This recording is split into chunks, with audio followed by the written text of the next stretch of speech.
The pre-dawn darkness at Whiteman Air Force Base in Missouri was shattered by the familiar sound of jet engines warming up. But what the cocky young pilots preparing for their morning sorties didn't know was that the 53-year-old woman they mockingly called Granny Ghost walking past their hangars had just returned from a mission so classified that its very existence could reshape global warfare. Colonel Victoria Phantom Hayes had spent the last 6 hours piloting experimental stealth technology through the most heavily defended airspace on Earth. But to her squadron mates, she was just another aging pilot taking up space in a young person's military. Before we jump back in, tell us where you're tuning in from, and if this story touches you, make sure you're subscribed, because tomorrow I've saved something extra special for you. Victoria Hayes had been walking the flight line at Whiteman for nearly 3 decades. But lately, each step felt heavier under the weight of constant ridicule. At 53, with silver streaks threading through her regulation brown hair and laugh lines earned from years of dangerous flying, she no longer fit the image of what her younger colleagues thought a combat pilot should look like. What they saw was a relic from an earlier era, someone whose reflexes had supposedly slowed and whose technological skills couldn't keep pace with modern warfare.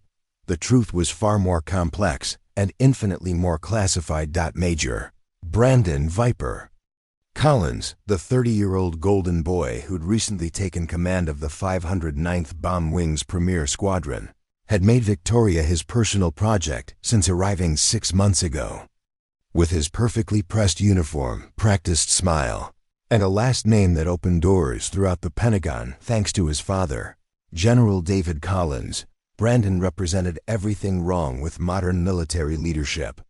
He confused privilege with competence and believed that youth automatically meant superiority. "Morning, Fossil," Brandon called out as Victoria conducted her routine aircraft inspection, his voice carrying just far enough for the assembling ground crew to hear. "Hope you brought your reading glasses. These new digital displays have such tiny fonts." Victoria's hands never paused in their methodical examination of the aircraft's control surfaces, but several maintenance personnel noticed the slight tightening around her eyes. Sergeant Paul Anderson, a 25-year veteran who'd worked with Victoria on countless missions, shook his head in disgust but knew better than to challenge the new commander openly. Career suicide wasn't worth a moment of satisfaction. Captain Tyler Walsh, Brandon's 25-year-old wingman and designated social media coordinator, was already positioning his phone to capture what he hoped would be another viral moment for his growing online following. Tyler had built his personal brand around documenting what he called military modernization, which mostly meant mocking older personnel and anyone who didn't fit his narrow definition of what a warrior should look like. "Maybe we should get you one of those step stools, ma'am," Tyler added with fake concern, his Tennessee accent dripping with condescension. "I hear they make excellent ones for seniors who need a little extra height assistance." The maintenance crew shifted uncomfortably. These were professional military personnel who'd served alongside Victoria for years, and they knew exactly what kind of pilot she really was. But challenging the new leadership structure wasn't just career-limiting, it was career-ending. Brandon had already transferred 3 experienced personnel who'd questioned his methods, and everyone understood the message. Victoria finished her inspection and signed the maintenance log with the same steady signature she'd used for decades. "Major Collins," she said quietly, her voice carrying the authority of someone who'd earned respect through competence rather than connections, "I've been flying combat missions since you were learning to ride a bicycle. Perhaps we should compare actual flight records rather than assumptions." Brandon's practiced smile faltered momentarily before returning with increased intensity. "Flight records, ma'am. With all due respect, half your missions were probably flown on aircraft that belong in aviation museums. This isn't the Cold War anymore. We need pilots who understand modern technology, not artifacts from when computers filled entire rooms." The words were carefully chosen to hit their intended targets. And Brandon could see their impact in the way Victoria's jaw tightened almost imperceptibly. What he couldn't see was the secure communication device in her flight suit pocket that had been buzzing with encrypted messages all morning, or the way Colonel Michael Stone was watching from the control tower with growing alarm at what he was witnessing. Stone knew fragments of Victoria's real history, classified details that Brandon's security clearance wasn't nearly high enough to access. He knew about Operation Black Mirror, about the experimental B-21 Shadowhawk program, and about the woman standing on the tarmac being publicly humiliated by someone who didn't even know what real warfare looked like. Victoria climbed into her assigned training aircraft with the fluid grace of someone who'd performed the action thousands of times under conditions that would terrify most pilots. As she ran through her startup procedures, she thought about her daughter Sarah, who'd begged her to retire rather than endure this kind of treatment daily. She thought about her late husband, Captain Robert Hayes, who'd died in a classified training accident 8 years ago while testing the same experimental systems Victoria now flew in absolute secrecy. Most of all, she thought about the young pilots, especially women and minorities, who Brandon had already driven away from military service with his toxic leadership style. Talented aviators who could have served their country with distinction, lost because one privileged officer couldn't see past his own prejudices. The radio crackled in her helmet as she requested clearance for takeoff. Tower, this is Shadow 43. Requesting permission to depart for training exercise Alpha 7. Shadow 43, you are cleared for takeoff. Wind is light and variable, visibility unlimited. Have a safe flight, Colonel. The control tower's use of her proper rank wasn't lost on those listening. But Brandon was too busy posing for Tyler's camera to notice the subtle show of respect from personnel who knew what Victoria's service really meant. As Victoria's training aircraft lifted off the Missouri runway and climbed into the morning sky, she allowed herself a small, knowing smile. Brandon Collins had no idea what he'd just started. He thought he was dealing with an aging pilot clinging to past relevance. Someone who could be marginalized and eventually forced into retirement through systematic humiliation. In reality, he'd just declared war on someone who'd been penetrating enemy airspace since before he was old enough to drive. Someone whose classified flight hours included missions that would remain secret for decades to come. Someone who'd been chosen for the most sensitive stealth operations precisely because her unassuming appearance made her the perfect cover for extraordinary capabilities. That evening, Victoria sat in her modest off-base quarters reviewing files that required presidential authorization even to touch. Her secure communication device displayed an encrypted message that made her smile with anticipation. Package delivery confirmed for Thursday. Weather window optimal. All systems green for Operation Night Strike.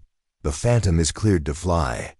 Victoria's smile widened as she remembered the first time she'd earned her Phantom call sign 15 years ago, during a mission so classified that its records were stored in a vault beneath the Pentagon. Brandon thought he was systematically destroying an obsolete pilot who didn't belong in his modern Air Force. He had no idea that in less than 72 hours, the entire base would learn exactly what happened when someone underestimated a legend who'd been flying stealth missions through enemy territory since before most of them had earned their wings. The next few days would teach Major Brandon Collins a lesson about respect, competence, and the dangerous assumptions that privilege encouraged. Lessons that would cost him everything he thought his family name could protect. Monday morning brought crisp October air to Whiteman Air Force Base, along with Major Brandon Collins' weekly leadership meeting, a spectacle that had become legendary among the base personnel for all the wrong reasons. At 30 years old, Brandon carried himself with the confidence of someone who'd never faced real consequences for his actions. His uniform pressed to perfection and his Harvard MBA prominently displayed behind his desk, alongside photos of him shaking hands with senators and defense contractors. Brandon's rise through the ranks had been meteoric. but not for reasons that had anything to do with military competence. His father, General David Collins, had served as Deputy Chief of Staff for the Air Force until his recent retirement, spending 3 decades building a network of influence that extended from the Pentagon to Capitol Hill. Every promotion Brandon received, every prestigious assignment he'd landed, every door that opened for him could be traced directly back to phone calls his father had made to the right people at the right times. The 509th Bomb Wing had been Brandon's reward for completing a comfortable desk job at the Pentagon, a chance to finally command real pilots and prove he belonged among the Air Force's elite. What he'd brought to Whiteman wasn't tactical expertise or inspirational leadership, but rather a toxic combination of entitlement and insecurity that he masked behind buzzwords about modernization and optimization. "Gentlemen," Brandon announced to his assembled squadron leaders, pointedly ignoring the 3 female officers in the room, "we need to discuss the elephant in the room. Our squadron's performance metrics are being dragged down by legacy personnel who can't adapt to 21st century warfare." Captain Tyler Walsh nodded enthusiastically from his position at the conference table, his phone discreetly recording the meeting for what he'd later edit into content for his social media channels. Tyler had attached himself to Brandon like a parasite, recognizing that his commander's prejudices aligned perfectly with his own desire for attention and advancement. At 25, Tyler represented the worst aspects of his generation technically. Proficient but completely lacking in wisdom, respect, or genuine leadership capability. "Sir," Tyler interjected with theatrical concern, "I've been analyzing our training data, and pilots over 50 consistently show slower reaction times and difficulty adapting to new systems. Maybe it's time we considered encouraging early retirement for personnel who can't keep up." The lie was so brazen that Lieutenant Jessica Rivera, one of the few officers brave enough to occasionally challenge the toxic culture, felt her stomach turn. She'd flown training missions with Victoria Hayes dozens of times and knew that the older pilot's skills were not just intact, but superior to most pilots half her age. But speaking up in Brandon's meetings was career suicide, and Jessica had a family to support. Brandon's smile widened as he warmed to his favorite topic. "Exactly, Tyler. The modern battlefield doesn't have room for sentiment or political correctness. We need warriors who can handle advanced technology, not museum pieces who learned to fly when instruments were analog and computers filled entire buildings." Colonel Michael Stone, sitting at the far end of the table, felt his jaw clench as he listened to Brandon's ignorant assessment. Stone held security clearances that put him several levels above Brandon in terms of what he knew about the Air Force's most sensitive operations, and he was watching someone systematically destroy one of the military's most valuable assets based on pure prejudice and stupidity. "Furthermore," Brandon continued, his voice taking on the tone of someone who believed his own propaganda, "we need to modernize our image. The American people fund this military, and they deserve to see their tax dollars supporting pilots who look like the future, not the past. Youth, energy, technological adaptability, these are the qualities that win wars in the modern era." Tyler's phone captured every word, already editing the footage in his mind for maximum impact on his growing social media following. His videos about military transformation had gained thousands of followers who shared his belief that diversity, initiatives, and accommodation for older personnel were weakening America's fighting force. The irony that neither he nor Brandon had ever faced actual combat was lost on both of them. The meeting continued with Brandon outlining new policies that seemed specifically designed to make life difficult for experienced personnel. Mandatory monthly technology assessments for pilots over 45, revised physical fitness standards that emphasize sprinting over endurance, and a new requirement that all squadron personnel maintain active social media profiles to demonstrate cultural adaptability and modern communication skills. "Sir," Lieutenant Rivera finally found her voice, Some of our most experienced pilots might struggle with the social media requirement. Operational security concerns aside, not everyone is comfortable with public platforms. Brandon's expression hardened. Lieutenant, that's exactly the kind of outdated thinking we need to eliminate. Modern warfare is fought as much in the information space as in physical domains. Pilots who can't adapt to digital communication are security liabilities, not assets. The meeting concluded with Brandon assigning Tyler to evaluate current personnel for optimization opportunities, military speak. For finding ways to force out people they didn't want around. As the officers filed out, several exchanged uncomfortable glances, but none dared voice their concerns openly. That afternoon, Brandon called Victoria into his office for what he termed career development conversation. The walls were covered with his achievements, most of them ceremonial positions handed to him through family connections rather than earned through merit. His Harvard MBA hung prominently next to photos of him at various military social events, always positioned next to high-ranking officers who'd known his father. Victoria, he said, deliberately using her first name to establish dominance, I think it's time we had an honest conversation about your future in this squadron. Victoria sat quietly, her expression neutral, but her eyes alert. She'd been through enough military politics to recognize a setup when she saw one. Look, I respect what you've accomplished over the years. Brandon continued with practiced sincerity. But times have changed. The Air Force needs pilots who can keep pace with rapidly evolving technology and threats. Maybe it's time to consider stepping back, letting the next generation take the lead. Victoria leaned back slightly, studying Brandon with the patience of someone who'd dealt with far more dangerous adversaries than an entitled officer drunk on unearned authority. Major Collins, she said quietly, what exactly makes you think I can't keep pace with modern threats? Brandon's confidence seemed to inflate as he interpreted her calm tone as submission.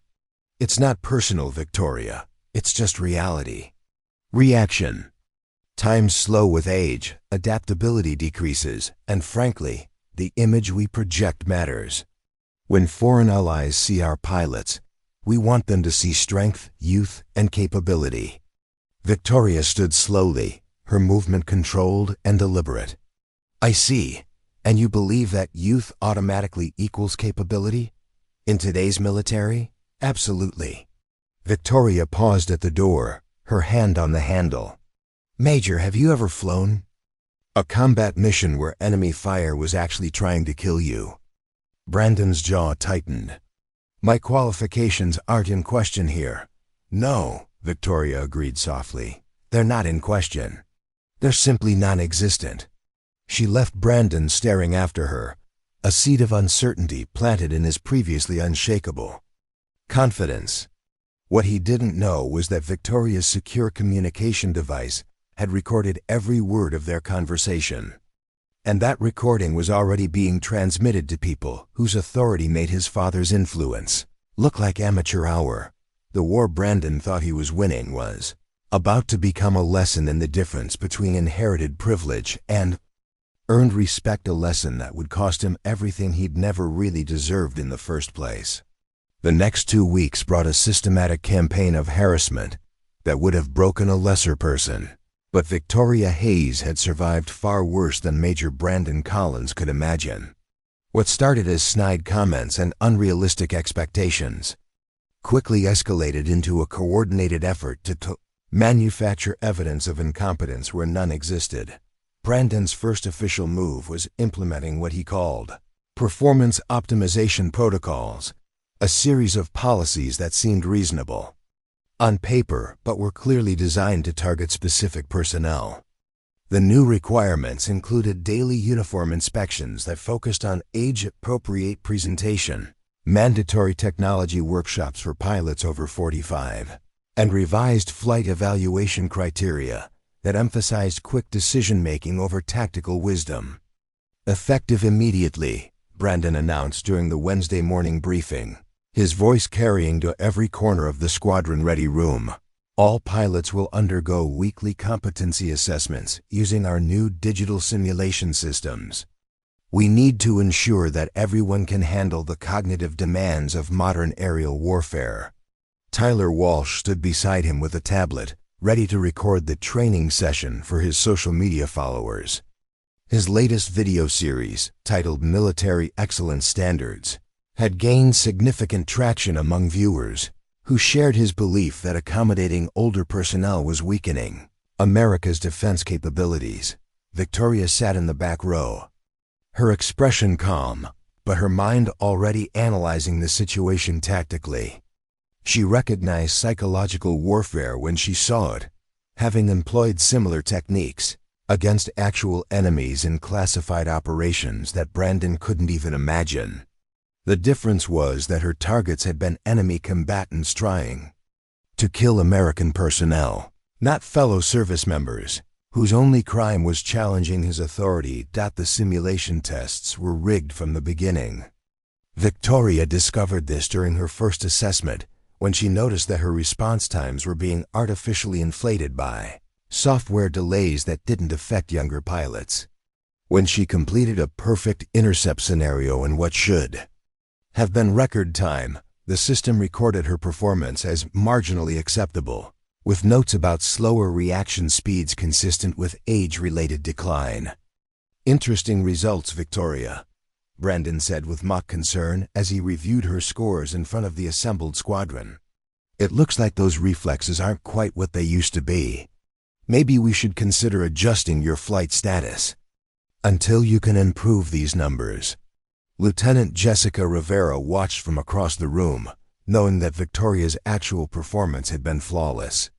She'd been observing the entire test and had seen the deliberate delays being introduced into Victoria's simulation. But speaking up would mean career suicide, and Jessica had learned that challenging Brandon's narrative was pointless. The harassment extended beyond official evaluations. Tyler had begun a campaign of documentation that involved filming Victoria during routine activities and posting edited versions online with commentary about legacy pilots struggling with modern demands. His followers eagerly shared videos of Victoria taking extra time to review digital flight plans, edited to remove the fact that she was actually catching errors that younger pilots had missed. "Look at this," Tyler narrated in one particularly cruel video, showing heavily edited footage of Victoria walking to her aircraft. "Watch how slowly she moves compared to our modern pilots. This is what happens when the military prioritizes political correctness over operational effectiveness." The video went viral within military social media circles, generating thousands of comments ranging from cruel mockery to genuine concern about Air Force standards. What Tyler's audience didn't know was that Victoria's measured pace reflected the methodical approach of someone who'd learned that rushing through pre-flight procedures could mean the difference between life and death in actual combat situations. Sergeant Paul Anderson, the maintenance chief who'd worked with Victoria for years, found himself caught between his professional integrity and his survival instincts. He knew that Victoria's aircraft maintenance logs were always perfect. Her equipment checks were thorough beyond regulation requirements, and her safety record was spotless. But when Brandon demanded that Anderson document any concerning behaviors related to older pilots, the sergeant faced an impossible choice. "Sergeant," Brandon said during a private meeting in his office, "I need you to be my eyes and ears on the flight line. If you notice any signs that age-related decline is affecting safety protocols, I need to know immediately. We can't afford to have accidents because someone was too proud to admit their limitations." Anderson shifted uncomfortably in his chair. "Sir, with all due respect, Colonel Hayes has one of the best safety records on this base. I've never seen her make a mistake that endangered." "Sergeant," Brandon interrupted, his tone carrying a clear warning, "are you questioning my assessment of personnel readiness? Because if you're not comfortable supporting the squadron's safety initiatives, maybe you'd be happier at a different assignment." The threat was unmistakable. Anderson had 18 years of service and couldn't afford to lose his position now. "No, sir, I understand. I'll keep an eye on things." The manufactured crisis reached its peak when Brandon arranged for Victoria to fail a surprise equipment inspection. The setup was elaborate. Tyler accidentally spilled coffee on Victoria's backup flight suit moments before the inspection, then filmed her attempting to clean the stain while Brandon conducted his evaluation. "Unacceptable," Brandon announced, loudly enough for everyone in the ready room to hear. Regulation 362903 clearly states that flight suits must be maintained in proper condition. This kind of carelessness indicates a lack of attention to detail that could be dangerous in flight operations. Victoria looked down at the coffee stain that she knew Tyler had deliberately created, then back at Brandon's triumphant expression. Around the room, pilots who'd served with her for years looked away in embarrassment, knowing they were witnessing an orchestrated humiliation but powerless to stop it. "Major Collins," Victoria said quietly, her voice carrying a dangerous edge. That made Colonel Stone straighten with alarm from his position near the door. "Are you suggesting that a coffee stain makes me unfit for duty?" "I'm suggesting that standards exist for reasons, and those standards apply to everyone equally," Brandon replied, his confidence growing as he sensed what he believed was victory. "Perhaps this is a good time to discuss whether your continued service is in the best interests of this squadron." The room fell silent except for the distant sound of jets on the flight line. Victoria looked around at the faces watching her, some sympathetic, others eager for her humiliation, most simply uncomfortable with the obvious injustice they were witnessing. Then she began unbuttoning her stained flight suit. "If that's what you want, Major," she said with quiet dignity, "then that's exactly what you'll get." But what Brandon didn't see as he basked in his apparent triumph was the way Colonel Stone had gone pale with recognition, or how several of the base's senior personnel were already making urgent phone calls to authorities, whose power made Brandon's family connections look like amateur hour.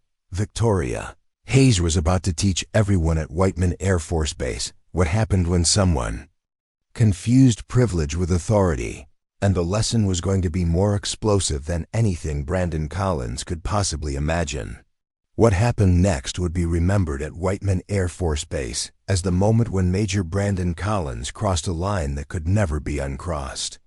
The coffee-stained flight suit incident had been carefully orchestrated, but Brandon's response revealed the true depths of his cruelty and the dangerous extent of his misunderstanding about who he was really targeting.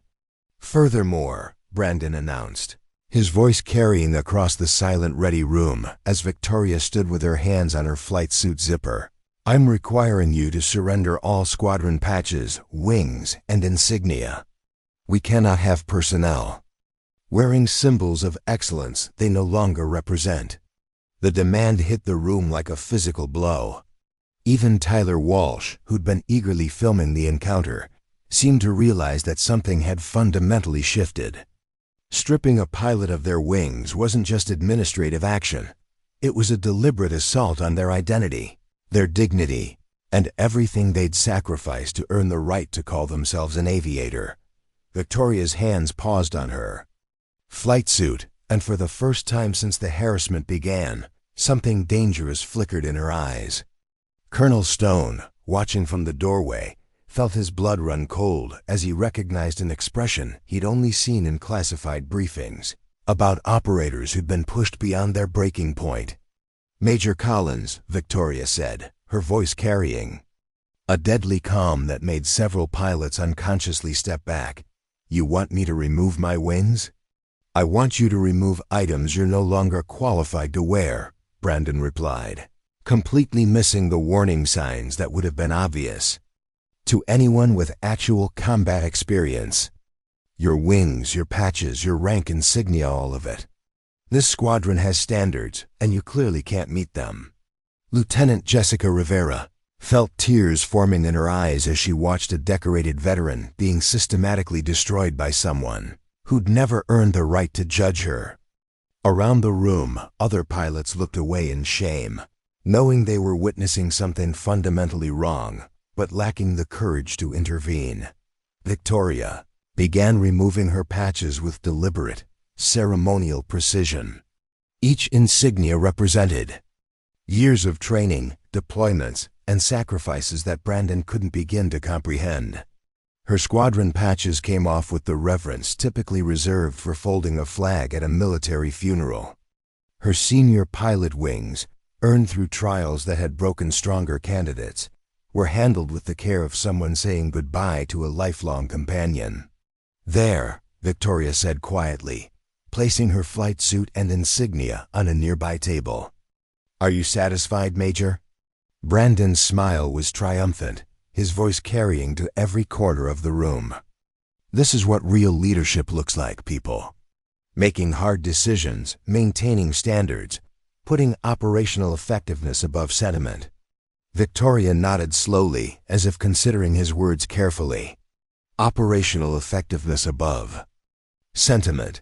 Yes, I think that's exactly what we're about to see. She walked toward the exit, but paused at the door, turning back to address the room one final time. "Major Collins, you've asked what a modern warrior looks like, what contemporary military excellence represents. I think it's time you learned the answer to that question." Brandon frowned, thrown off by her composure. "What's that supposed to mean?" Victoria's smile was sharp as winter wind. "It means you might want to check the flight schedule for tomorrow morning. There's been a last-minute addition that requires all personnel to attend a mandatory demonstration." "What kind of demonstration?" Tyler asked, his phone still recording, but his confidence beginning to waver. "Advanced Tactical Capabilities Assessment," Victoria replied cryptically. "Something about evaluating whether age and experience have any relevance in modern aerial warfare. The demonstration begins at 0800 hours, Hangar 12. You won't want to miss it." As Victoria left, the room remained silent except for the distant sound of aircraft operations continuing outside. Several pilots noticed that Colonel Stone had gone. Completely pale, his expression suggesting he'd just witnessed something that terrified him on a professional level. That evening, Brandon hosted a celebration at the Officers Club, regaling his supporters with the story of how he'd finally solved the legacy pilot problem. Tyler's edited video of Victoria's humiliation had already gone viral across military social media, generating thousands of views and hundreds of comments, praising Brandon's decisive leadership. "Tomorrow should be interesting," Brandon told his audience, raising his beer in a mock toast. "Some kind of demonstration flight. Probably just another bureaucratic waste of time to make the old-timers feel relevant. But at least we won't have to worry about Granny Ghost embarrassing us anymore."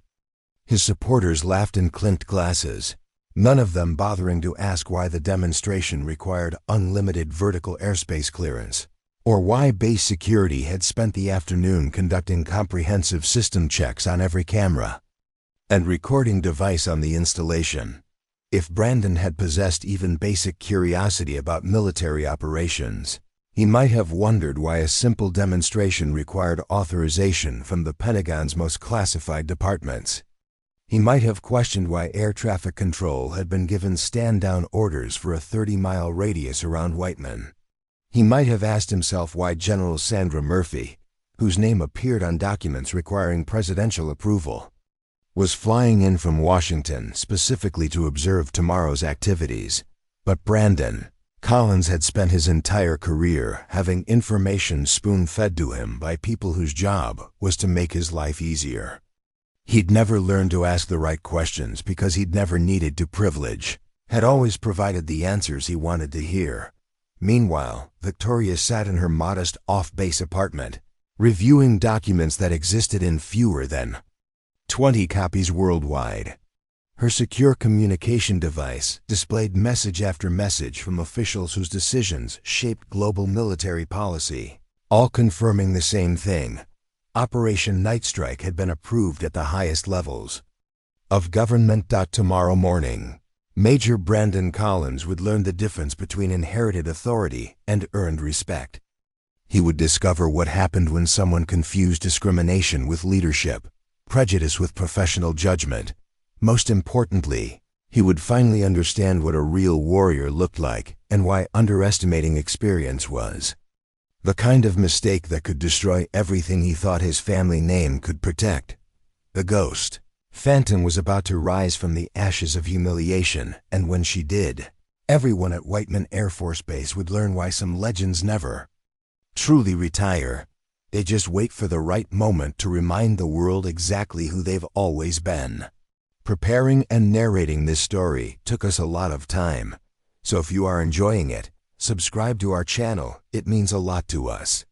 Now back to the story. The hours between Victoria's public humiliation and dawn brought a level of classified activity to Whiteman Air Force Base that hadn't been seen since the most sensitive operations of the Cold War, while Brandon Collins slept peacefully in his base housing, confident that he'd solved his legacy pilot problem. A shadow network of personnel with security clearances he didn't even know existed were working through the night to prepare for something that would redefine everyone's understanding of military capability. Colonel Michael Stone stood in a secure communications facility that didn't appear on any base maps, speaking in hushed tones with officials whose names were classified above most generals' clearance levels.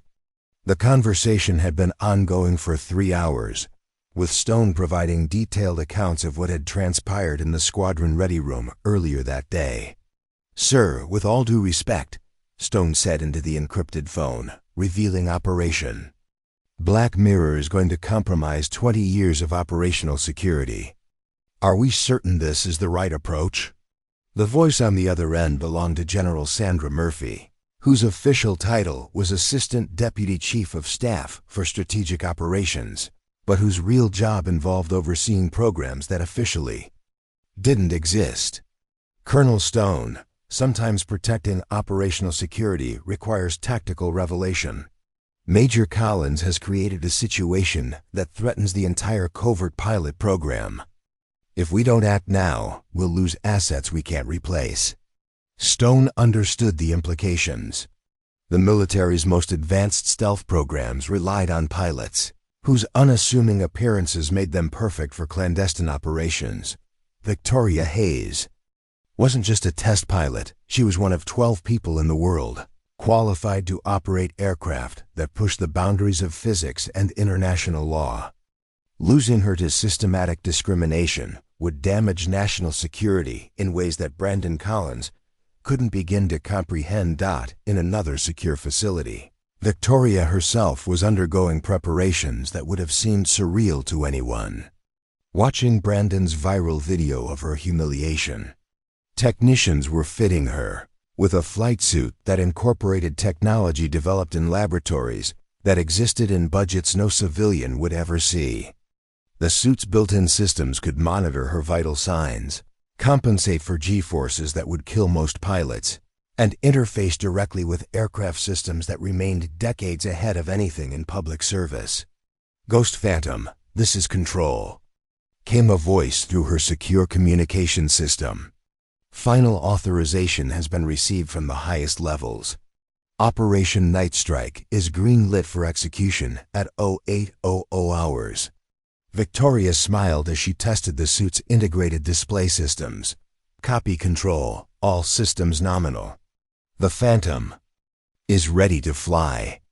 The aircraft waiting for her in Hangar 12 wasn't just any stealth bomber. It was a specially modified B-21 Shadowhawk that incorporated experimental technology from programs with names like Project Aurora and Initiative Darkwing.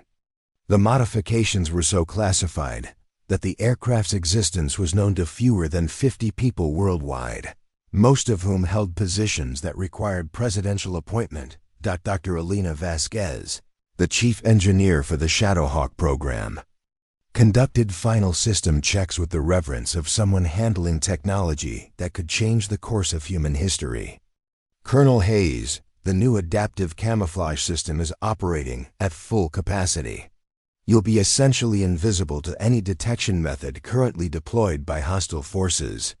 Victoria ran her hands along the aircraft's skin, feeling the subtle vibrations of systems that existed at the intersection of science and magic. Elena, how long until this technology becomes publicly acknowledged? Conservative estimate? 25 years. More likely 30 or 40. Dr. Vasquez paused her work to look directly at Victoria. What you're flying tomorrow represents capabilities that most governments would consider science fiction. Meanwhile, across the base, Brandon Collins was experiencing his first night of truly restful sleep in months. He'd finally eliminated what he considered the primary obstacle to his vision of a modernized squadron. And Tyler's social media documentation of Victoria's humiliation had generated more positive attention than any other military content they'd produced.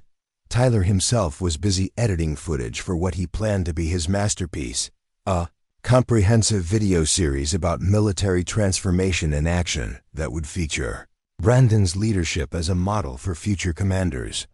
His subscriber count had grown exponentially, and several defense contractors had reached out about potential sponsorship opportunities. "This is going to make us both famous," Tyler told Brandon during a late-night phone call. The video of Granny Ghost getting stripped of her wings already has 50,000 views. People are sharing it everywhere as proof that the military is finally getting serious about standards.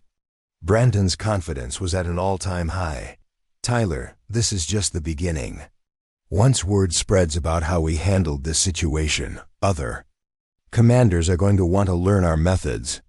We're changing military culture, one base at a time."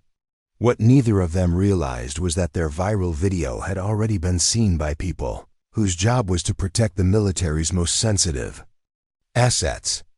Every view, every share, every gleeful comment had been documented by cybersecurity specialists who were building a case that would make Brandon's father's influence look like amateur hour.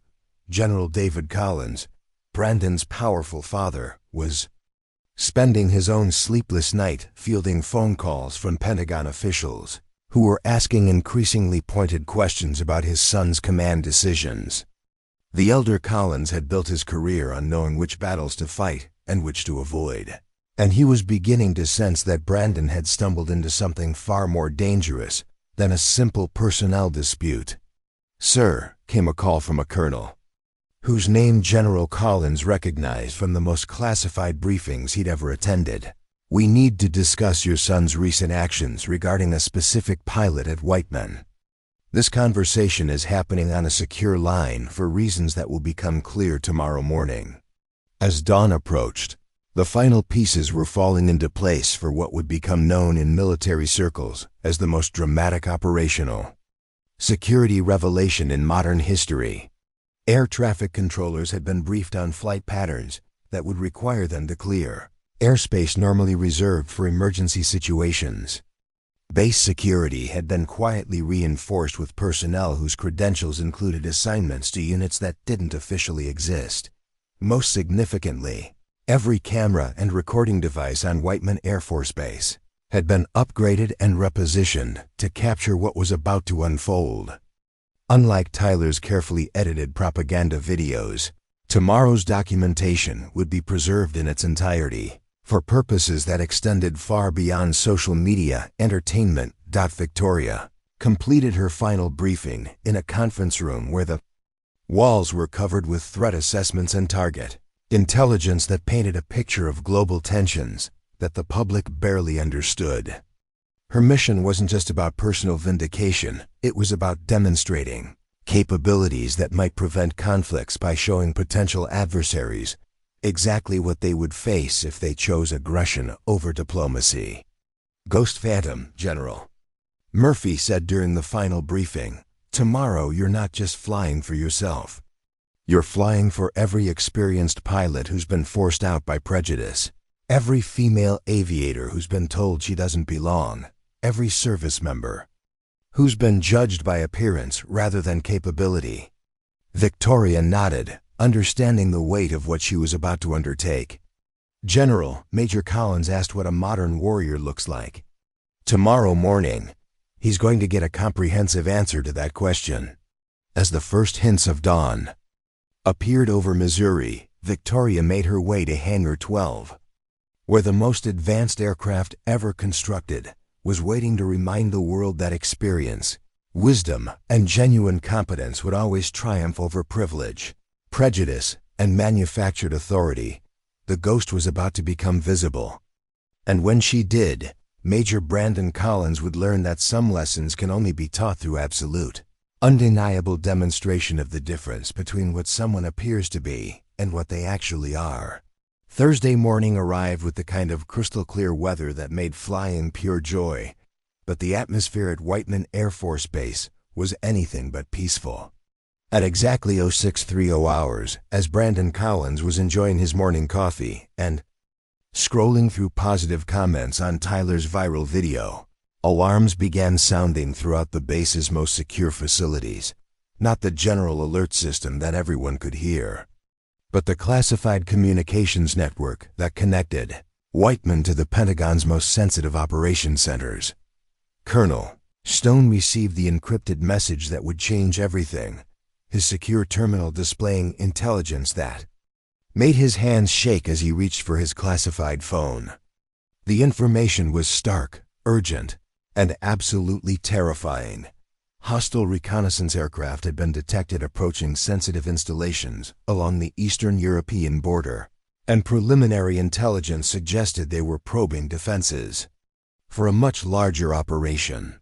"This is Stone," he said into the encrypted line, his voice tight with tension. "I'm reading Priority Alpha intelligence on hostile reconnaissance activities. Confirm threat assessment and required response." General Murphy's voice came through the secure connection with the crisp authority of someone who'd been managing global crises since before most pilots had learned to fly. "Colonel, we have multiple hostile aircraft conducting systematic intelligence gathering on NATO defense installations.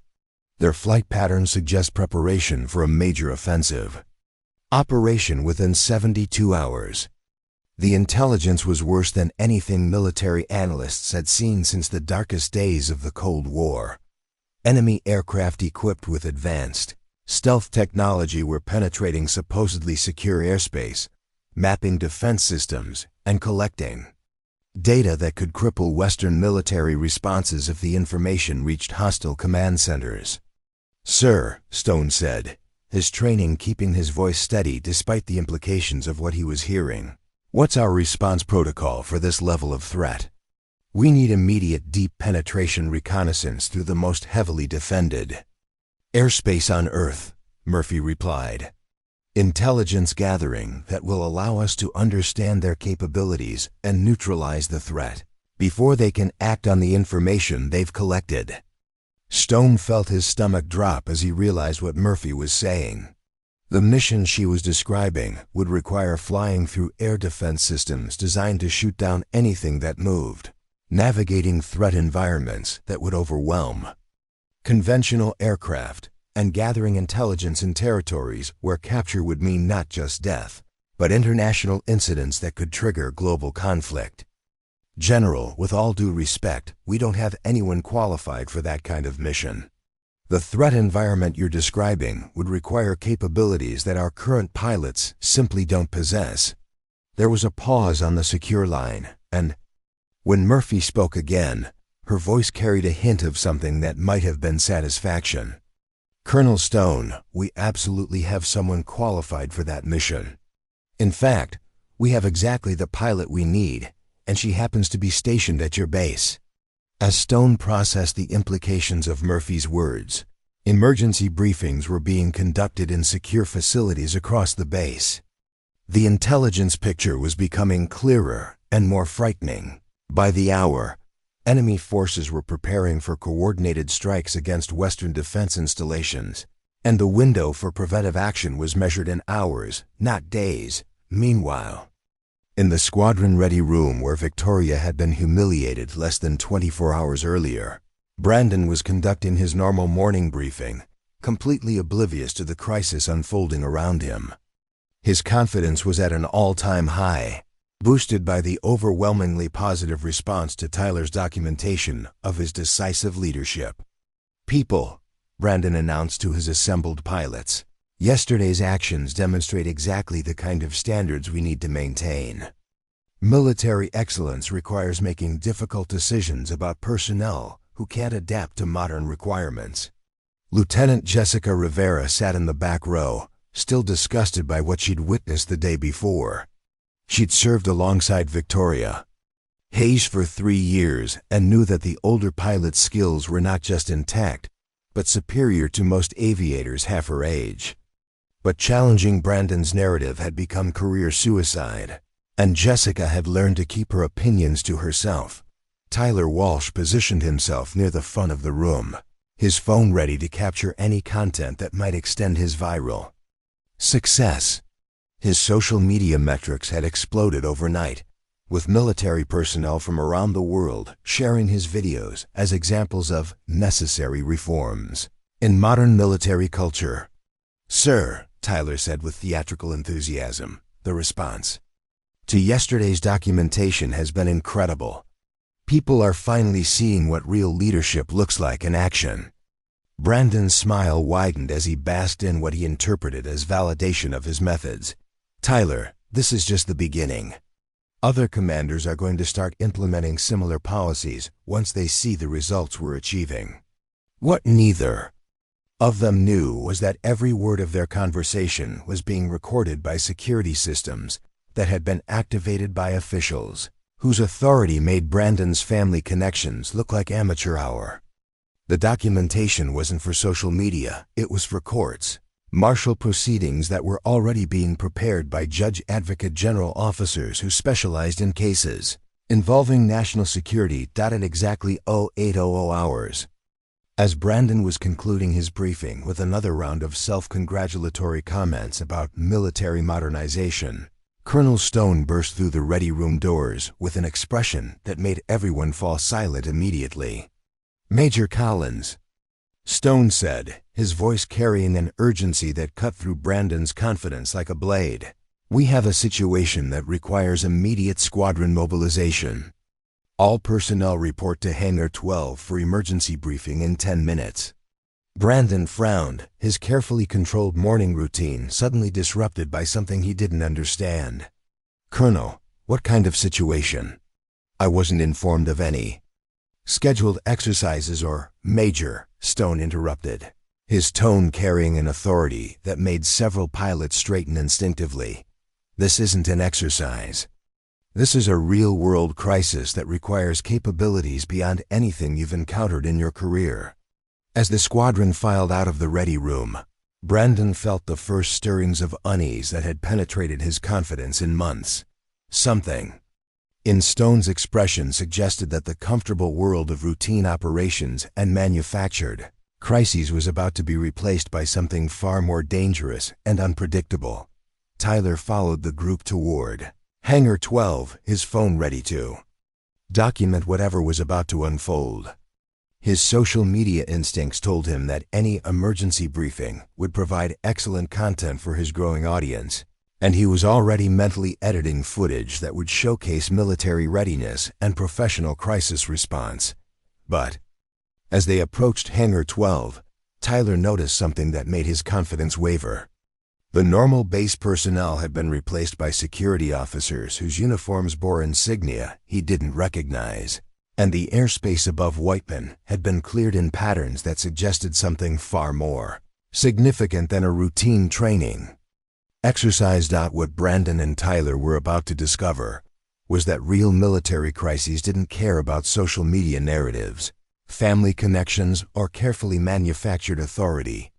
They required genuine competence, proven capability, and the kind of experience that could only be earned through years of facing actual life-and-death situations. In less than 30 minutes, Major Brandon Collins would learn that the woman he'd humiliated and dismissed as irrelevant was about to undertake a mission that would determine whether American forces maintained strategic advantage in a rapidly deteriorating global situation.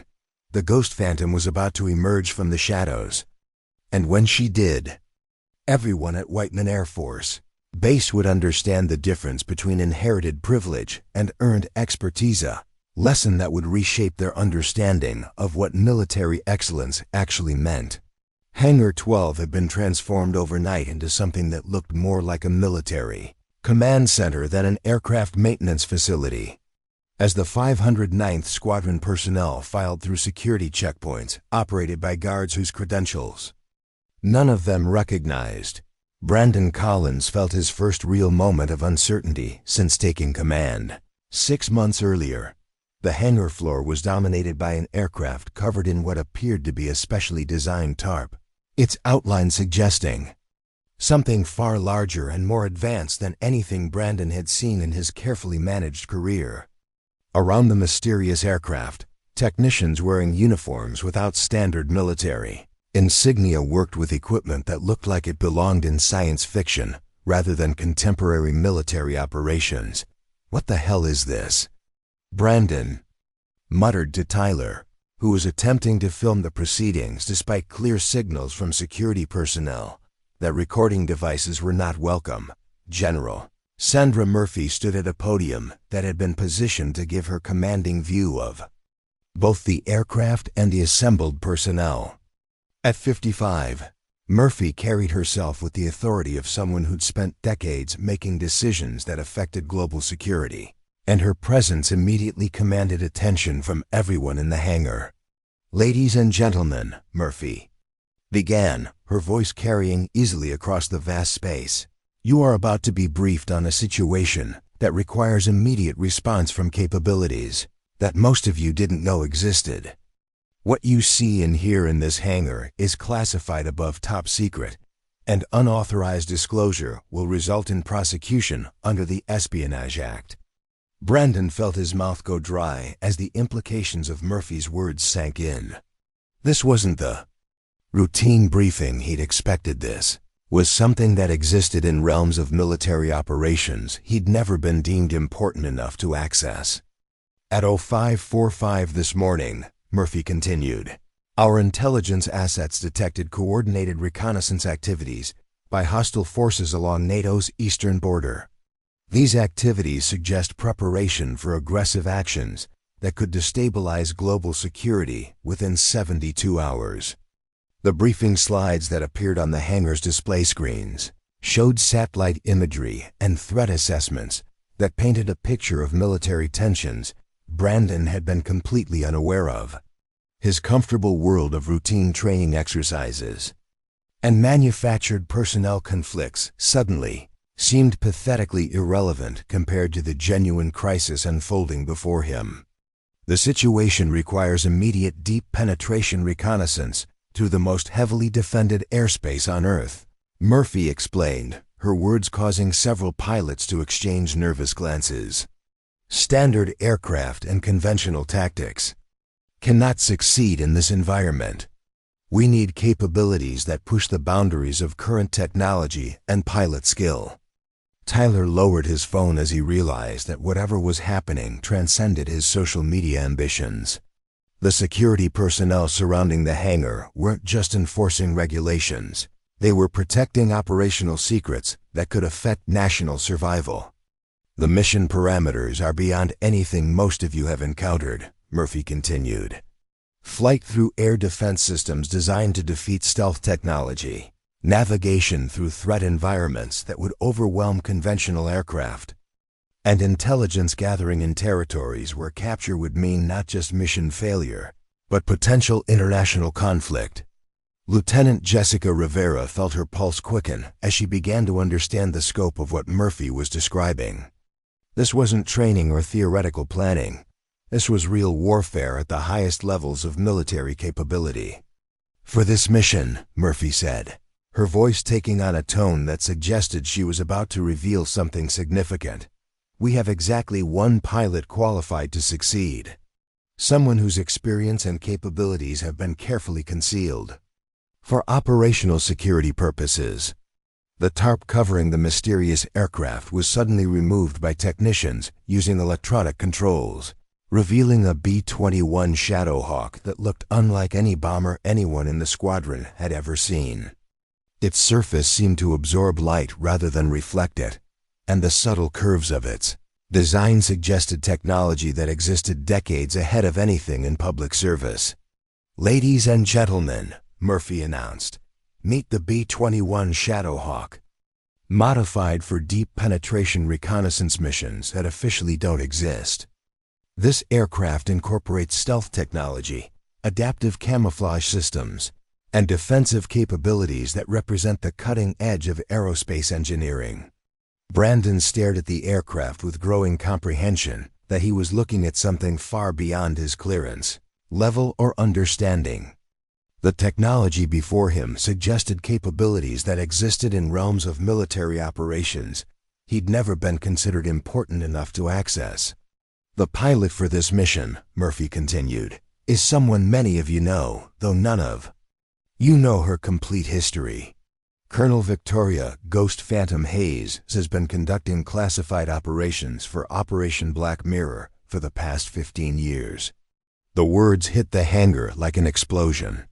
Brandon felt his legs go weak as he processed what Murphy had just revealed. The woman he'd humiliated and stripped of her insignia less than 24 hours earlier wasn't just a pilot, she was one of the military's most classified assets. Victoria emerged from a side door wearing a flight suit that incorporated technology none of them had ever seen. The suit's integrated systems displayed information through what appeared to be holographic interfaces, and her movements suggested someone completely comfortable with equipment that existed at the intersection of current capability and science fiction. "Good morning, everyone," Victoria said, her voice carrying an authority that made several pilots unconsciously straighten. "I believe Major Collins wanted to know what a modern warrior looks like. I'm here to provide a comprehensive demonstration."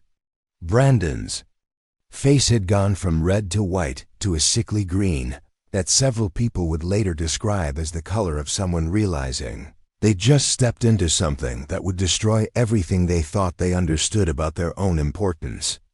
"Colonel Hayes," Murphy continued, "has completed 147 classified missions that officially never happened.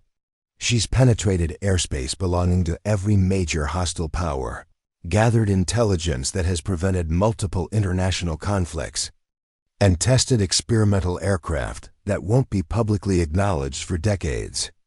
Tyler's phone had fallen from nerveless fingers as he realized that his viral video hadn't documented necessary military reform.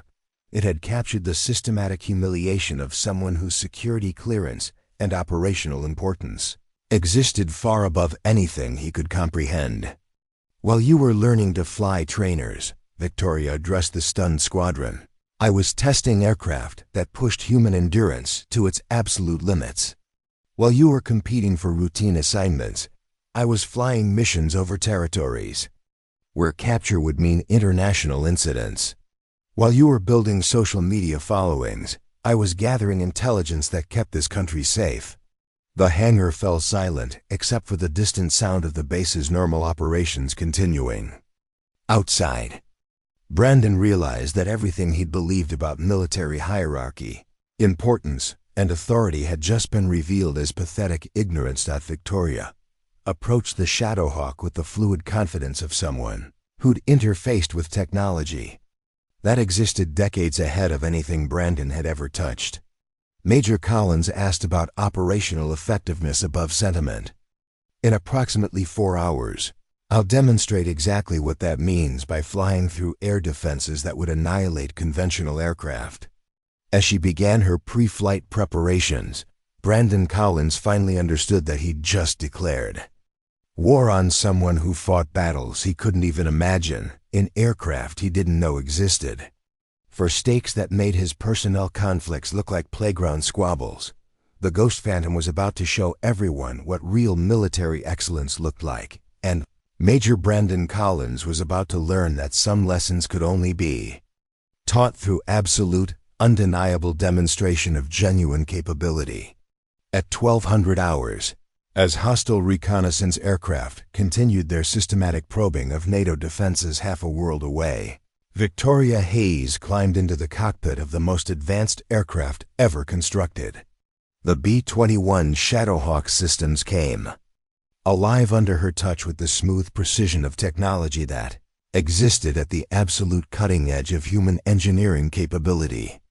"Ghost Phantom, this is Control," came General Murphy's voice through the encrypted communication system.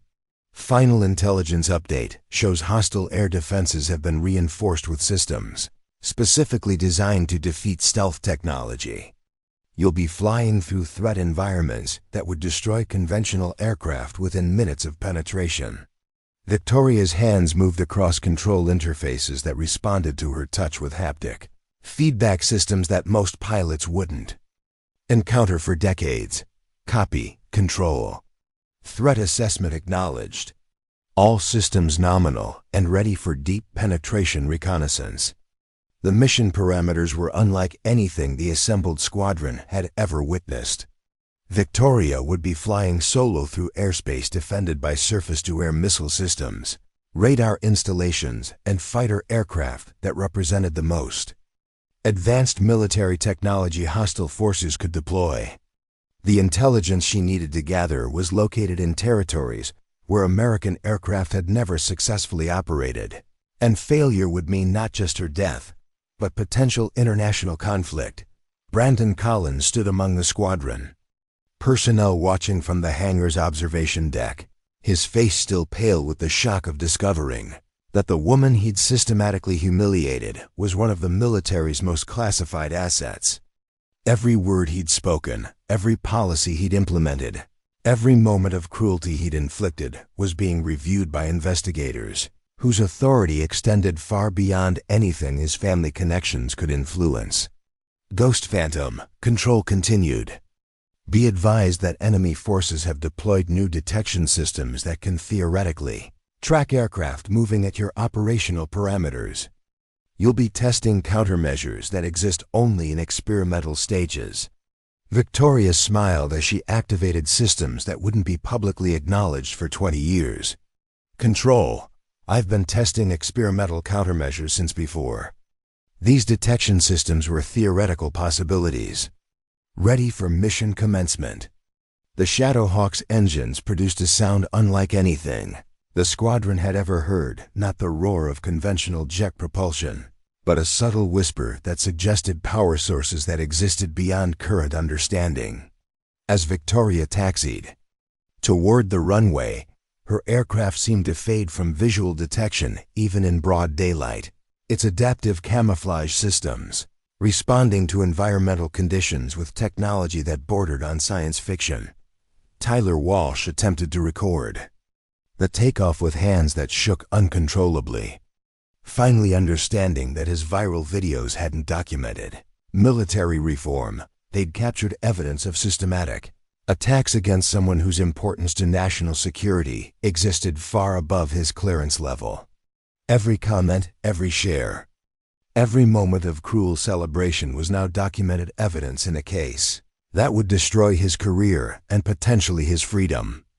"Tower, this is Ghost Phantom requesting clearance for Operation Night Strike."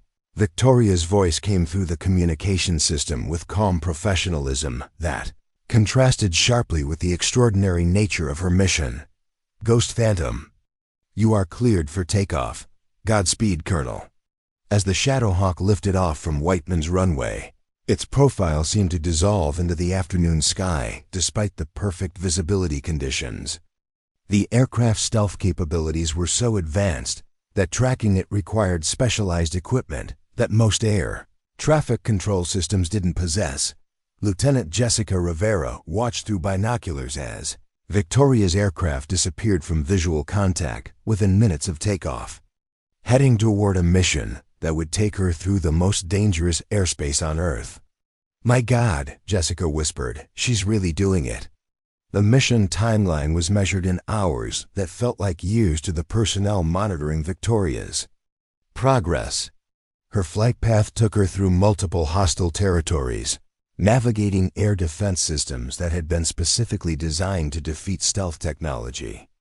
The intelligence she was gathering would determine whether NATO forces could respond effectively to the emerging threat, or whether hostile forces would achieve strategic surprise that could destabilize global security. Ghost Phantom, this is Control, came periodic updates through the encrypted system. Be advised you're approaching the primary objective area. Defense systems are active and tracking unknown aircraft in your vicinity. Victoria's response came through communication systems that automatically encrypted her location and status. Copy, Control. I have visual confirmation of hostile reconnaissance aircraft. Beginning intelligence gathering sequence. What happened next would be studied in classified military academies for decades. Victoria piloted her experimental aircraft through air defense systems that should have been impenetrable, gathering photographic and electronic intelligence that revealed the scope and capability of hostile military preparations. Her flying skills, honed through 15 years of the most dangerous missions imaginable, allowed her to navigate threat environments that would have overwhelmed any other pilot. Control. This is Ghost Phantom. Victoria's voice came through the secure system after 3 hours of radio silence. Primary objectives achieved. Intelligence package is comprehensive and actionable. Hostile capabilities are significant, but not insurmountable with proper tactical response. The hangar erupted in subdued cheers from personnel who understood. They'd just witnessed something extraordinary.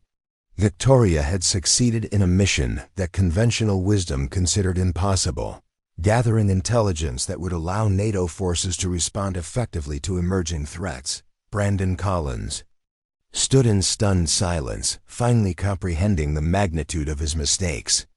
The woman he'd dismissed as irrelevant had just completed a mission that would influence global military strategy, flying through airspace that existed beyond anything he could imagine, gathering intelligence that would protect American interests for years to come. Ghost Phantom, this is Control. Murphy's voice carried obvious relief and pride. Outstanding work, Colonel. Intelligence package received and already being analyzed by appropriate authorities. You've just prevented a potential international crisis. As Victoria's aircraft approached Whiteman for landing, its silhouette gradually becoming visible against the afternoon sky, everyone in the hangar understood they'd witnessed something that would redefine their understanding of military capability and the dangerous assumptions that privilege encouraged. The Ghost Phantom had risen from the ashes of humiliation to demonstrate exactly what genuine military excellence looked like, and in doing so, she'd proven that experience, wisdom, and proven capability would always triumph over inherited authority and manufactured competence. Major Brandon Collins was about to face the consequences of declaring war on a living legend, and those consequences would extend far beyond anything his family name could protect him from. The real education was just beginning. As Victoria's B-21 Shadowhawk touched down at Whiteman Air Force Base, its mission computers were already transmitting intelligence that would reshape NATO's strategic response to emerging global threats. But for Major Brandon Collins and Captain Tyler Walsh, the aircraft's return marked the beginning of a reckoning that would destroy everything they'd built their identities around. General Murphy stood at the hangar's command station, reviewing preliminary intelligence reports that confirmed the extraordinary success of Victoria's mission. The data she'd gathered would prevent potential conflicts, protect American interests, and demonstrate technological capabilities that would serve as deterrents for decades to come. But Murphy's immediate focus was on the two men whose ignorance and cruelty had nearly cost the military one of its most valuable assets. Major Collins, Murphy's voice cut through the hangar's controlled celebration like a blade. Report to the command station immediately. Brandon approached with unsteady steps, his face still pale from the shock of discovering that his systematic harassment campaign had targeted someone whose security, clearance, and operational importance existed far above his comprehension. Behind him, Tyler Walsh attempted to make himself invisible among the squadron personnel, but security officers had already positioned themselves to prevent any unauthorized departures. Major, Murphy continued, her voice carrying the authority of someone who'd spent decades making decisions that affected global security. You are hereby relieved of all command responsibilities, pending a comprehensive investigation into your conduct over the past 6 months. The words hit Brandon like physical blows. Relief from command wasn't just career-ending, it was career-destroying, especially when announced in front of subordinates who'd witnessed his systematic abuse of authority. "General, I don't understand," Brandon stammered, his carefully practiced confidence crumbling under the weight of consequences he'd never imagined possible. "I was maintaining squadron standards, implementing necessary reforms. You were systematically harassing one of the military's most classified assets." Murphy interrupted, her tone carrying deadly precision.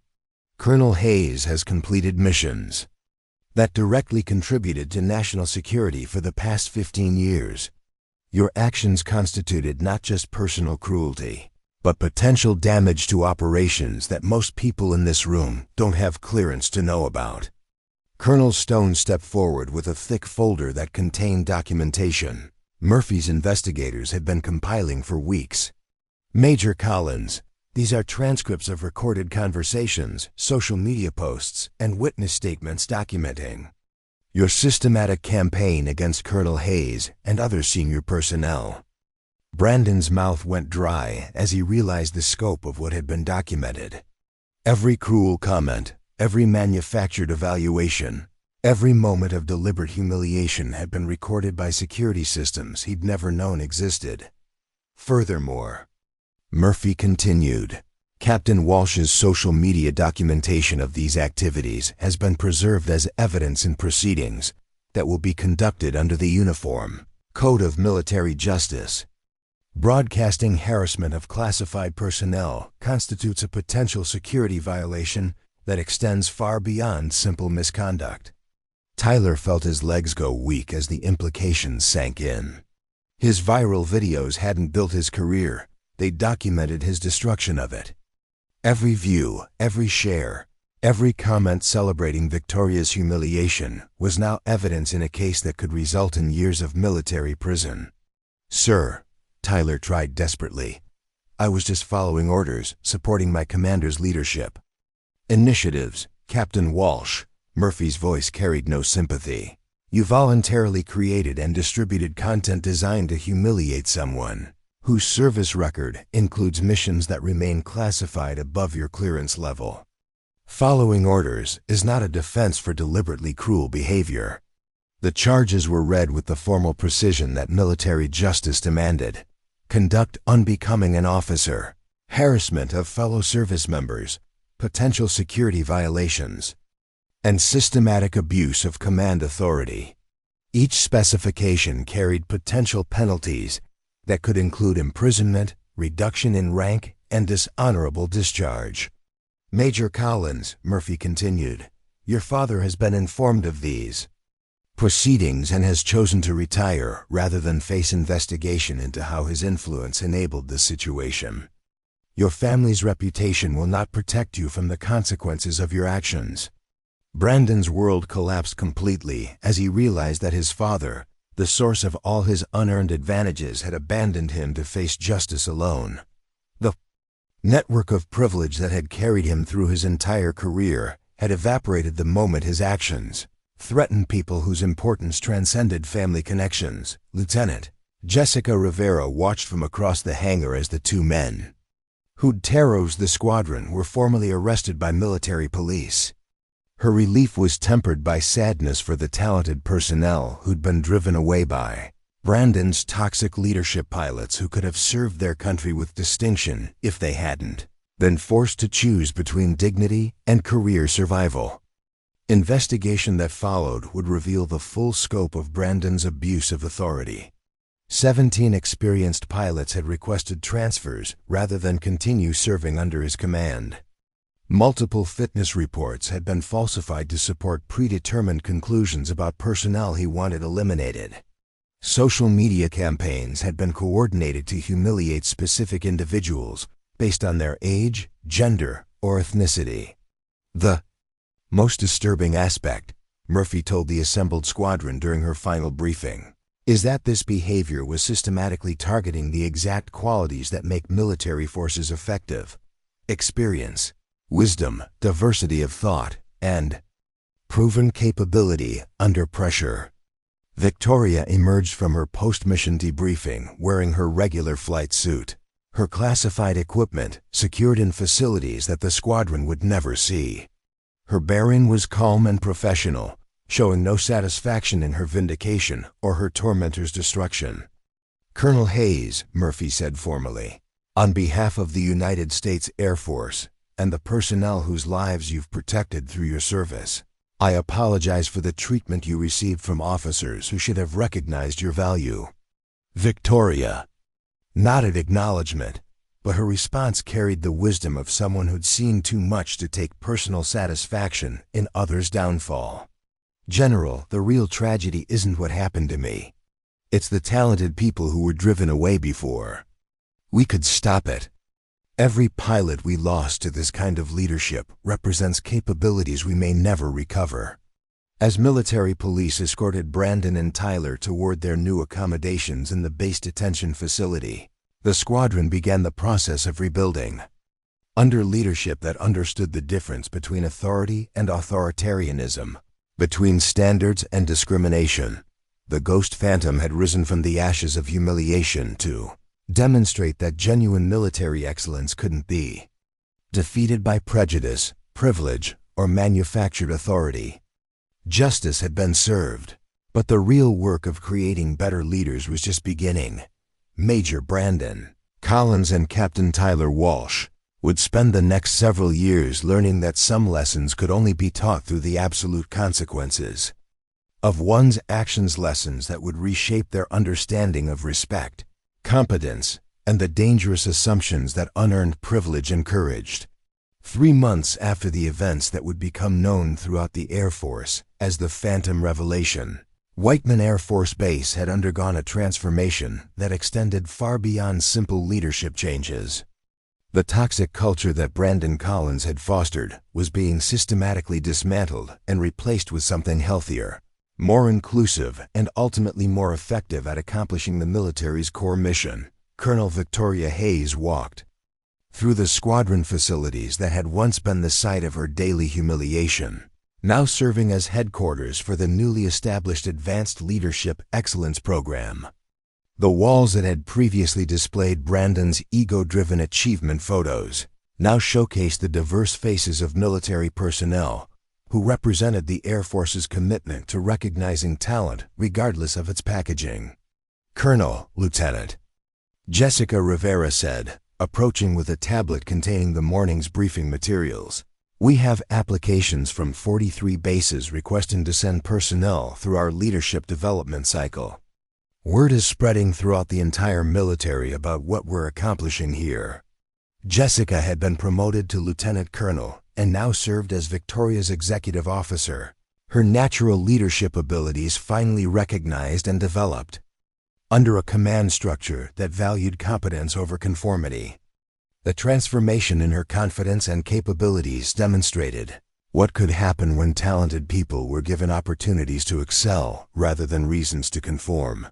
The program Victoria had designed wasn't just about military tactics or flight operations. It was about creating leaders who understood that organizational strength came from diversity of thought, experience, and background. The selection process focused on character, judgment, and the ability to recognize excellence in others, rather than superficial characteristics or family connections. "Any word from the Pentagon about the Collins investigation?" Victoria asked, as they reviewed the day's schedule. "Final report came in yesterday," Jessica replied, her expression growing serious. "They found evidence of similar toxic leadership patterns at 15 other installations, all connected to officers who had served under General Collins at various points in their careers. The cleanup is going to take years." Victoria wasn't surprised. Brandon's attitudes hadn't developed in isolation. They were the product of a network of privilege that had protected and promoted the wrong qualities for decades.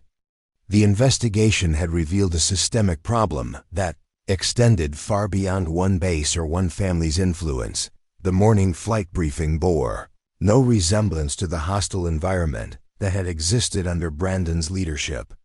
The assembled pilots represented every demographic the military served, men and women from diverse ethnic backgrounds, ages ranging from 25 to 58, officers who'd earned their positions through merit rather than connections.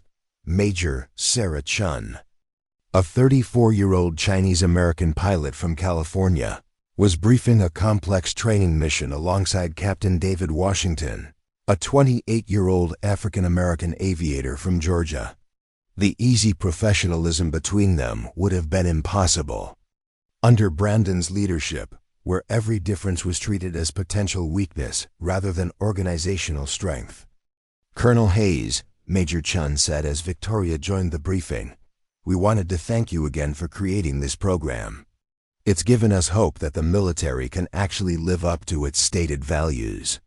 Victoria smiled, remembering her own early career when such hope had seemed naively optimistic. "Major, the Air Force has always had these ideals. We just sometimes lose sight of them when we let fear and prejudice override our better judgment." The transformation extended beyond Whiteman Air Force Base. News of the Phantom revelation had spread throughout the military, triggering conversations about leadership, respect, and the true meaning of organizational strength.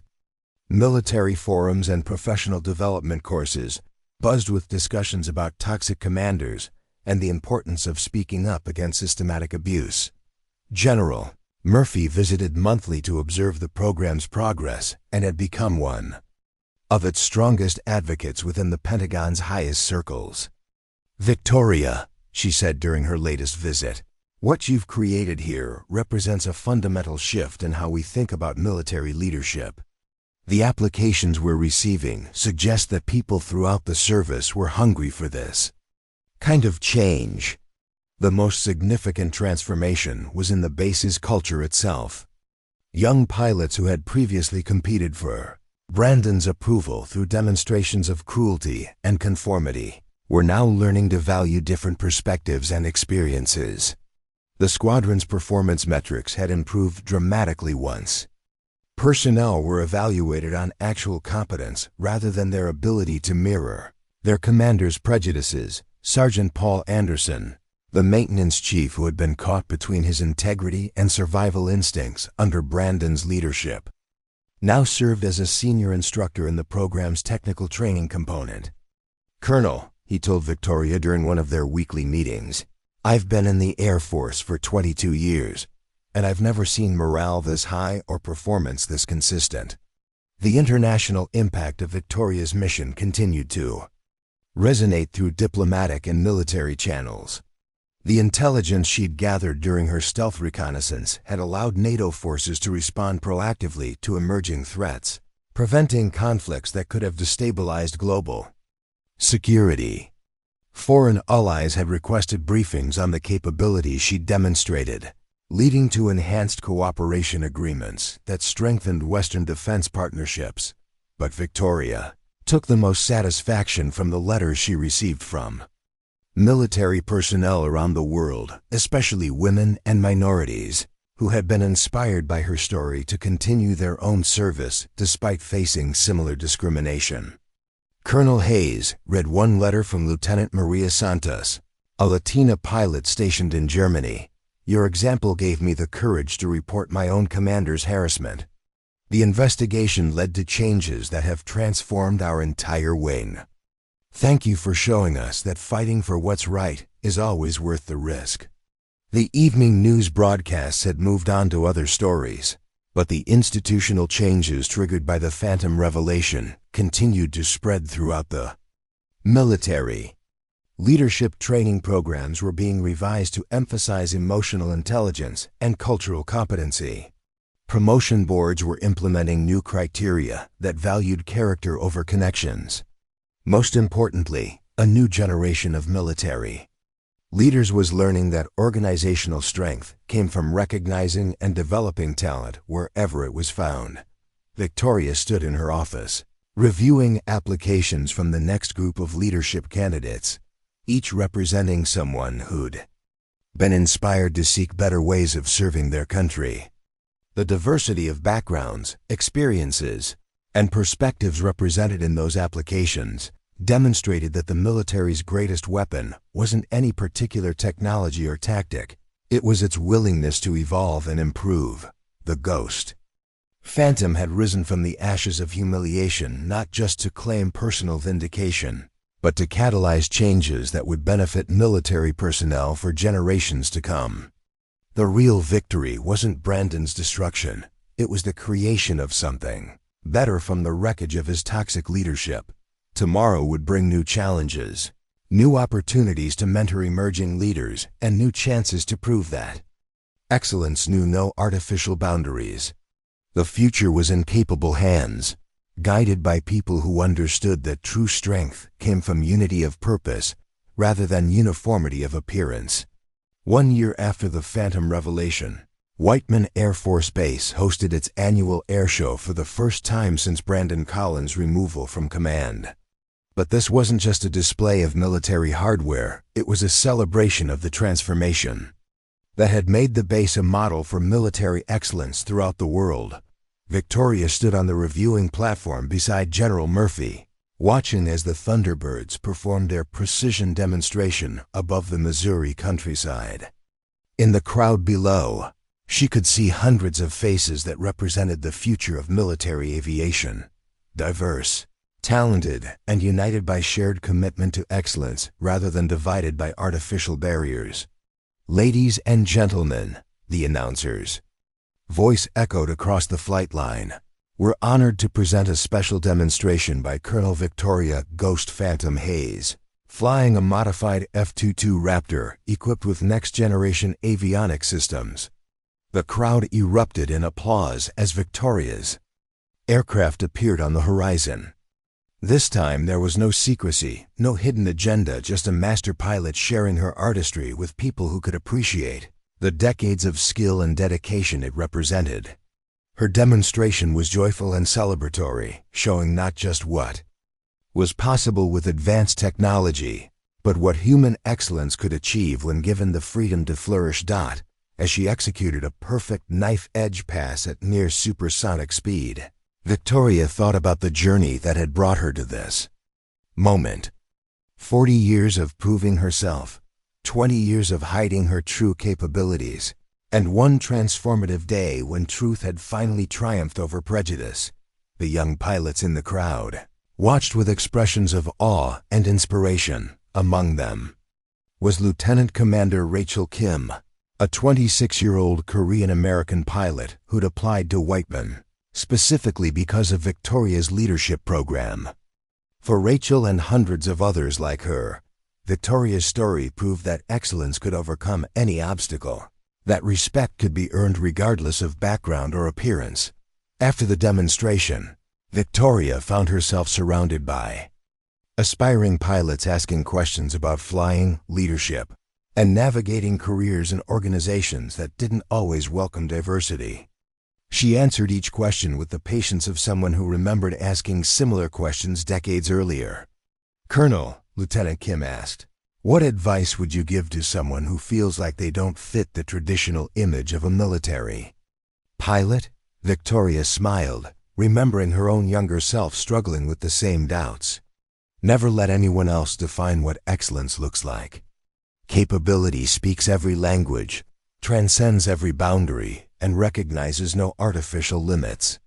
If you can do the job better than the next person, that's the only credential that matters." The impact of Victoria's story had spread far beyond military circles. Corporate leadership programs were studying the Phantom revelation as a case study in recognizing hidden talent and the dangers of systematic discrimination.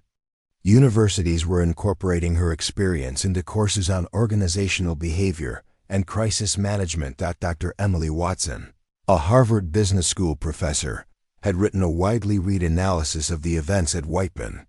Colonel Hayes' experience demonstrates that organizations often possess extraordinary capabilities they don't recognize because they're looking for talent in the wrong packages, Watson had concluded. The companies and institutions that learn to identify and develop hidden assets will have significant competitive advantages over those that rely on superficial indicators of capability. The military itself had implemented systematic changes based on lessons learned from Brandon Collins' toxic leadership. New commander training programs included mandatory coursework on recognizing and preventing harassment. Promotion boards were required to include diverse perspectives in their deliberations. Most importantly, reporting systems had been strengthened to ensure that personnel could safely challenge abusive leadership without career retaliation. Lieutenant Colonel Jessica Rivera, now serving as Deputy Director of the Advanced Leadership Excellence Program, briefed visiting delegations from allied militaries who wanted to implement similar initiatives. The key insight, she explained to a group of NATO officers, is that diversity isn't just morally right, it's operationally necessary. Complex challenges require diverse perspectives, and organizations that suppress that diversity are deliberately weakening themselves. The program's success metrics were impressive by any standard. Retention rates for experienced personnel had increased by 40%. Performance evaluations showed consistent improvement across all demographic categories. Most significantly, exit interviews revealed that personnel were leaving for career advancement opportunities rather than fleeing toxic environments. Victoria's classified work continued, but now she also served as a visible symbol of what was possible when merit trumped prejudice. Her office received requests for speaking engagements from military academies, leadership conferences, and professional development programs around the world. Colonel Hayes, General Murphy said during one of their regular meetings, "The President wants to present you with the Distinguished Service Medal at a White House ceremony next month. Your actions saved not just your own career, but potentially prevented a crisis in military leadership that could have taken decades to resolve." Victoria considered the honor with the same thoughtful approach she brought to all recognition. "General, I'm grateful for the acknowledgement, but the real victory isn't individual recognition.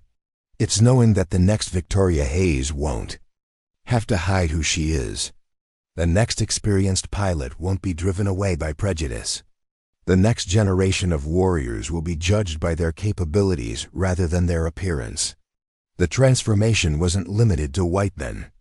Reports from bases worldwide indicated that the Phantom revelation had triggered conversations about leadership, respect, and organizational culture that were producing tangible improvements in military effectiveness. Major David Park, commanding officer of an F-35 squadron in Japan, wrote in his quarterly report, "Implementation of the Whiteman model has resulted in the strongest squadron cohesion and highest performance metrics in my 15-year career. Personnel who previously felt marginalized are now contributing at levels that exceed all expectations." The international impact continued to evolve as well. Victoria's successful penetration of advanced air defense systems had led to technological partnerships with allied nations and deterrent effects that intelligence analysts credited with preventing multiple potential conflicts. But the letters Victoria treasured most came from individual service members whose lives had been changed by her example. Staff Sergeant Maria Gonzalez wrote from Afghanistan, "Colonel, your story gave me the courage to apply for officer candidate school despite being told I didn't have the right background. I just received my acceptance letter, and I wanted you to know that you helped make it possible." As the sun set over Whiteman Air Force Base, Victoria reviewed applications for the next leadership development cycle. The diversity of candidates representing every branch of service, every geographic region, and every demographic category demonstrated that the military was finally learning to recognize talent wherever it appeared. The Ghost Phantom had risen from the ashes of humiliation, not just to claim personal vindication, but to light a path that others could follow. The real legacy wasn't the destruction of those who had wronged her, but the creation of opportunities for those who would come after. Tomorrow would bring new challenges, new leaders to mentor, and new opportunities to prove that the military's greatest strength lay not in its weapons or technology, but in its commitment to developing the full potential of everyone who chose to serve. 2 years after the events that transformed Whiteman Air Force Base and sent shockwaves throughout the military establishment, Victoria Hayes received a letter that made her laugh and cry simultaneously. It was handwritten on military prison stationery, the careful penmanship of someone who had nothing but time to reflect on their mistakes. "Colonel Hayes," the letter began, "I know I have no right to contact you, and I don't expect forgiveness, but I wanted you to know that I finally understand what I was too ignorant and arrogant to see before. You weren't the problem with the Air Force, I was. I spent so much energy trying to be what I thought a leader should look like, that I never learned what leadership actually meant." The letter was signed former Major Brandon Collins, federal prison inmate number 47,291. Victoria folded the letter carefully and placed it in her desk drawer alongside dozens of others, some from former adversaries seeking redemption, others from young pilots inspired by her example, all representing the continuing ripple effects of that transformative day when truth had finally triumphed over prejudice.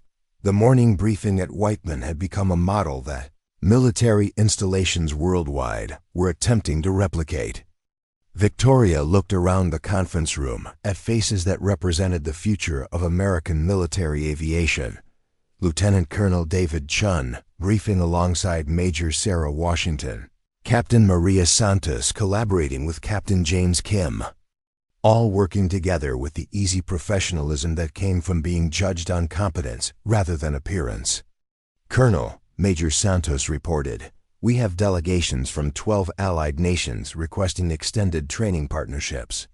They want to understand how we've achieved such dramatic improvements in both performance metrics and personnel satisfaction." The numbers were impressive by any measure. Whiteman's retention rates for experienced personnel had become the highest in the Air Force. Performance evaluations showed consistent excellence across all demographic categories. Most importantly, exit interviews revealed that personnel were leaving for advancement opportunities rather than fleeing toxic environments. But Victoria took the greatest satisfaction from a different kind of metric. The number of young pilots who no longer felt they had to choose between authenticity and career success. The secure phone on Victoria's desk buzzed with an encrypted message that brought news from the classified world she still inhabited. "Ghost. Phantom, this is Control. New mission parameters require your unique capabilities. Are you available for Operation Silent Thunder?" Victoria smiled as she reviewed the mission briefings. At 55, she was still flying missions that officially didn't exist, still testing aircraft that pushed the boundaries of human capability, still serving her country in ways that would remain classified for decades. The difference was that she no longer had to hide her competence behind a facade of mediocrity. The afternoon brought a ceremony that would have been unimaginable under Brandon Collins' leadership. Victoria stood before the assembled squadron, preparing to pin lieutenant colonel rank on Jessica Rivera, who had been selected for promotion ahead of dozens of more senior officers, based purely on her demonstrated leadership abilities. "Jessica," Victoria said as she attached the new insignia, "you represent everything that's right about military meritocracy. Your promotion proves that excellence will always rise to the surface when organizations have the wisdom to recognize it." The audience included personnel from around the world who had come to study the Whiteman model. Among them was Dr. Elizabeth Carter from the Pentagon's Leadership Development Institute, who was documenting the base's transformation for implementation throughout the military. "What we've witnessed here," Dr. Carter told the assembled crowd, "represents a fundamental shift in how military organizations can optimize their human resources. The lesson isn't complicated. Judge people by what they can do, not by what they look like." As evening approached, Victoria received the call she'd been expecting. Tyler Walsh, now 2 years into his dishonorable discharge and struggling to find civilian employment, had requested permission to speak with her. His social media platforms had been permanently deleted, his military benefits forfeited, his future prospects limited by the permanent record of his actions. "Colonel Hayes," Tyler's voice came through the secure communication system, trembling with genuine remorse. "I wanted to apologize for what I did to you. I was young and stupid, and I thought hurting people would make me important. I was wrong about everything." Victoria listened with the patience she'd learned from decades of dealing with people who needed second chances. "Tyler, recognition of mistakes is the first step toward redemption. What you do with the rest of your life will determine whether you learned anything from this experience." The conversation was brief but significant. Tyler had enrolled in community college, was working with veterans organizations to combat harassment, and was slowly rebuilding his life around principles of respect and genuine service. His journey from destroyer to healer would take years, but Victoria recognized the authenticity of his transformation. That evening, Victoria stood on the flight line where her humiliation had been transformed into vindication. The B-21 Shadowhawk sat in its classified hangar, ready for missions that would continue protecting American interests in ways the public would never know. But now Victoria could serve openly, her capabilities recognized and respected rather than hidden and deprecated. General Murphy joined her for their weekly review of the Advanced Leadership Excellence Program's Expanding Influence. "Victoria, the President wants to know if you'd consider heading a new Pentagon initiative to identify and develop hidden talent throughout the entire Department of Defense." Victoria considered the offer with characteristic thoughtfulness. "Patricia, I've spent my career proving that experience and wisdom have value. Maybe it's time to help others learn that lesson without having to fight for recognition." The stars were beginning to appear over Missouri as Victoria reflected on the journey that had brought her to this moment.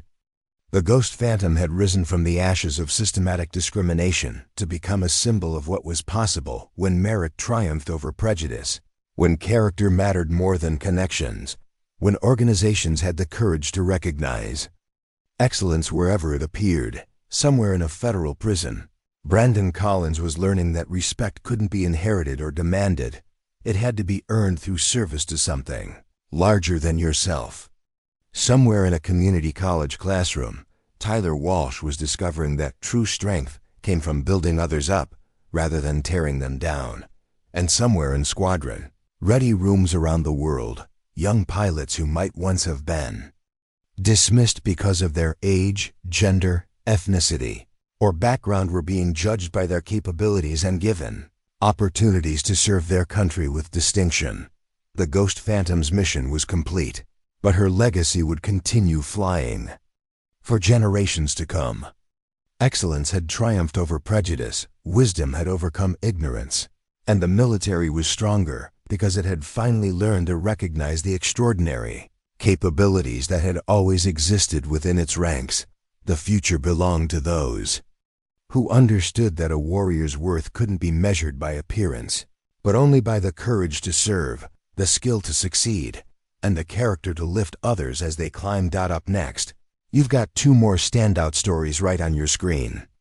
If this one hit the mark, you won't want to pass these up. Just click and check them out. And don't forget to subscribe and turn on the notification bell so you don't miss any upload from us.